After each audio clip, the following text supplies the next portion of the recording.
Crumpets Prepper. Guys, it's been a long time since we've done a build video together.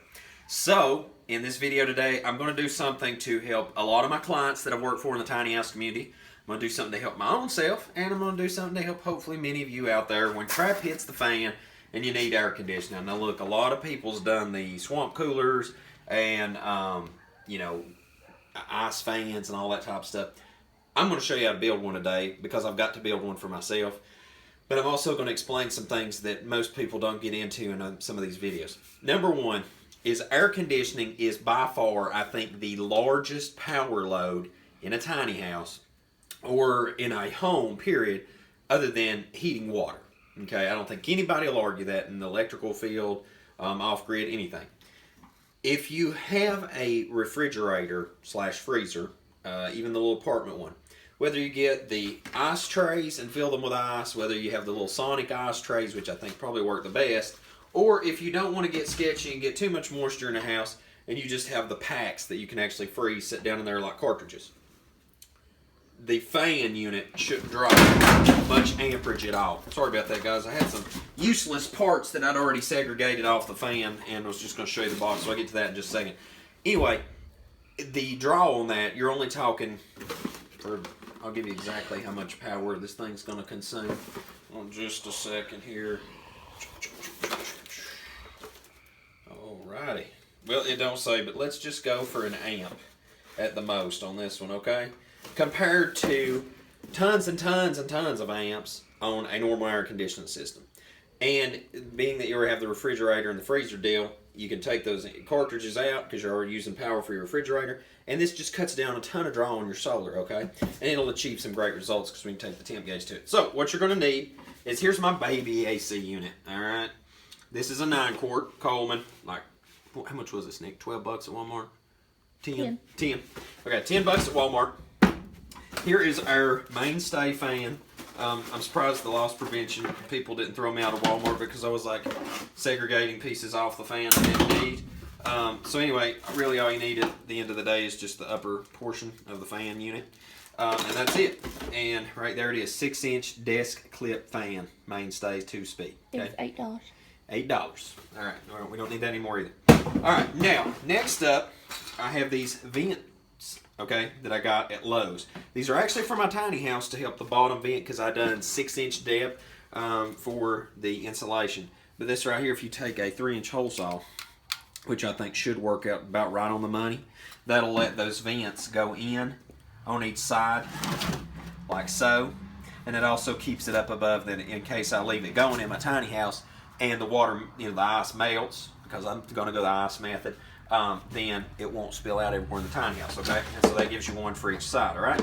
So we'll get to that in a minute. So we've got hole saw, 3-inch hole, 4 vents, fan, cooler, okay? So first thing we're going to do is going to take our fan out. All right, so what we're going to do is we're going to take our fan, we're going to lay it down, we're going to try to figure out, roughly trace that out as exact as possible. I encourage to do the cord for it off to the back, and that way when you open it up, like so, it won't be getting in the way. And another thing with it as well, guys, is as far as the power cord goes and everything, this is going to keep this up out of the way, so you can do what you need to with it. And what we'll do first, I'll mark this, cut this out, install fan, okay? And then after that, then we'll drill, hole saw that out, and I'll show you the results of that just shortly. Okay guys, so now we've approached the point where that I marked out the fan, and I undermarked it a little bit. I nicked it right here by accident, cutting with a recip saw. I'd encourage doing this with a Dremel. But anyway, I marked it short of the actual fan itself so that when I pushed it down in there, I would hit it and it would actually get stuck in between. So when I open it up, you have it like so. And it don't have to be a work of art. It's an air conditioning unit, for crying out loud. I mean, it's not supposed to be the Mona Lisa. It's supposed to keep you cool. All right, so anyway, there you go. Inside of it, we're in good shape. Dump out all our debris. Okay, now what we'll do is make it nice on the top side though. I'll take some silicone, which you can actually use regular silicone, will be fine. But I'm actually going to use the white silicone. I'll get a tube of that, and I'll show you what it looks like in just a second. and we'll silicone that. And guys, just one note on what I was saying a second ago about silicone. Got to thinking about that foam would be flying everywhere. So I would actually hold off on siliconing that till the very end. Actually went to the next step and drilled out these holes here with a 3-inch hole saw, like I said, and make sure the vents are down facing, okay, so that it blows it out and down, okay. And what I'm going to do now, white bath silicone, okay.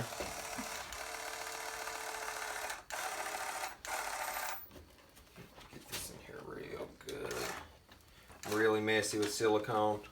It's one of my few downfalls.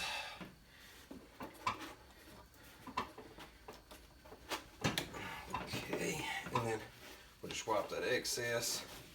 Try not to make a mess. There you go. First one's done. Now if you want to make them directional, all you gotta do is drill a hole in the back of these right there and just run your wire through it, and that way you can't pull it out, but also you can spin it. You can totally do that, and that's up to you. I'm not gonna make mine directional. It's just gonna be a one-stop shop here, boss. Because I mean, people literally lose their minds over AC, and I don't have to have it. I just don't. The heat, now that's different. I'm a person, I have to have a ton of heat, but I can go without air conditioning and not miss it. Let's see. There you go. There's that one, just like so.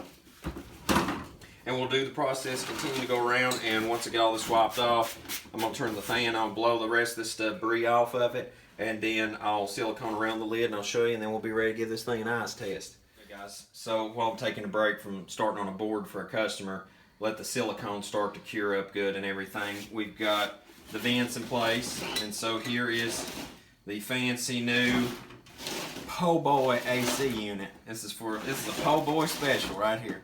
Alright, and plugged up fan, it's done well. So what we're going to do now is I'm going to make one last dump on all the nasties that were in it and everything. And we're going to pour in our ice now. Alright, so we got the best ice around. Try not to contaminate all this because Miss Nikki'd like to have some of this later, I'm sure, for lemonade. Sonic ice. Alright guys, if you're going to make your own ice for the unit, I would encourage the smaller block. I mean, I'm sure the big block would get the job done. The pinch, hard times come, whatever you got in the ice maker, I guess, man, going to use. But, get this open up here.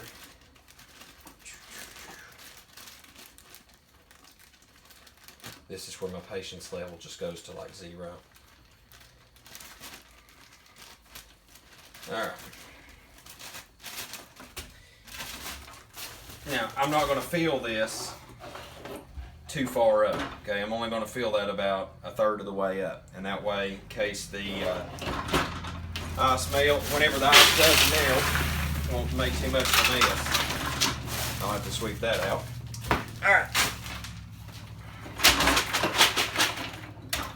Alright, now we're going to shut the lid. And before we start anything, now, scientific method, I hate using that word because they always use science, like, you know, for supporting their globe model instead of lovely flat earth or something about that, right? Okay guys, so here's some things in my shop. Alright, there you go, about 66 degrees-ish. 65, 64, 63. Alright, so what we're going to do is I'm going to take the AC unit over here, set on the workbench. Alright guys, I don't know if you can see right there, temperature coming out. It's 56 degrees, okay? 56. And it's dropping. Yeah, it's dropping. And I mean, the ice inside, I mean, for crying out loud, for those that are unaware, you know, ice is cold, right? Just saying, not trying to be smart out. But, I mean, it's going to get you there eventually, all right? You can also leave the lid cracked on this up a little bit, guys. And as you can see, as it mixes with air in here, definitely start bringing it down cold.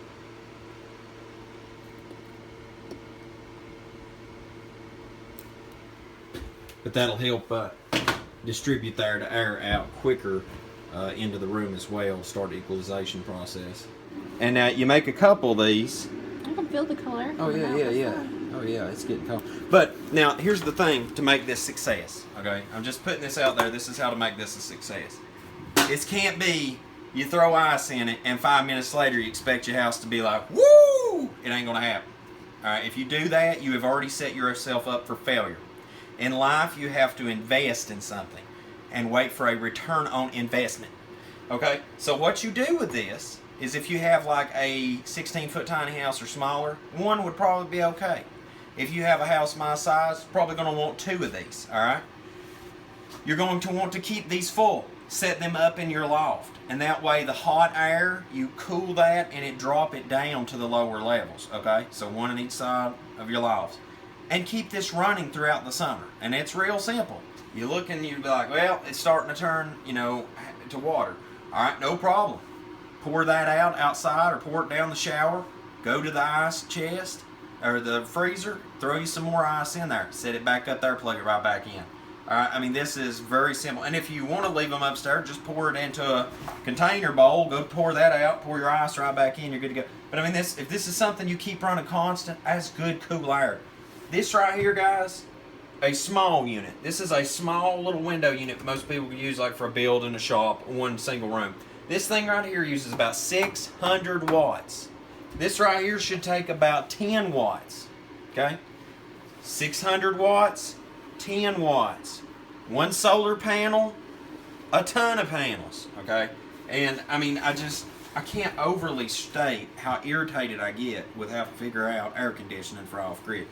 There's other ways in a pinch, okay? Now, if you want air conditioning, by all means, hey, have at it.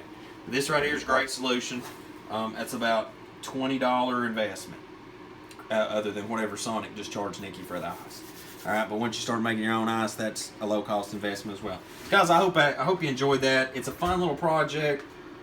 It'll cool you down in the summer. And one more time, just right before we go, let's check that one more time.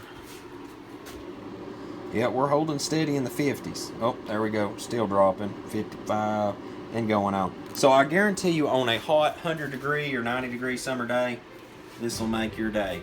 So until we see you again here at 7 Times Prepper Channel, guys, I hope you have a most blessed day in Yahushua name.